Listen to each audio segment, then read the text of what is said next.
और इस वक्त की एक अहम खबर आपको दे दें जो कि आ रही है दिल्ली के रोहनी जिले के बेगमपुर इलाके से, जहां झड़प की इत्तला है। पुलिस और बदमाशों के बीच ये झड़प हुई है। कई राउंड गोलियां भी चली और दीपक उर्फ टाइगर नामी बदमाश पुलिस के हाथों मारा गया।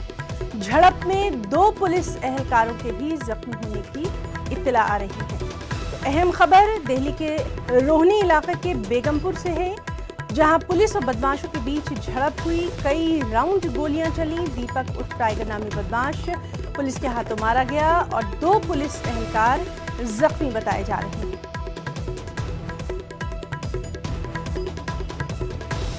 तो दिल्ली के रोहनी इलाके की ये खबर है।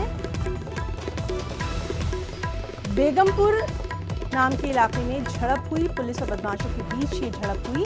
कई राउंड गोलियां चली और टाइगर नामी बदमाश पुलिस के हाथों मारा गया।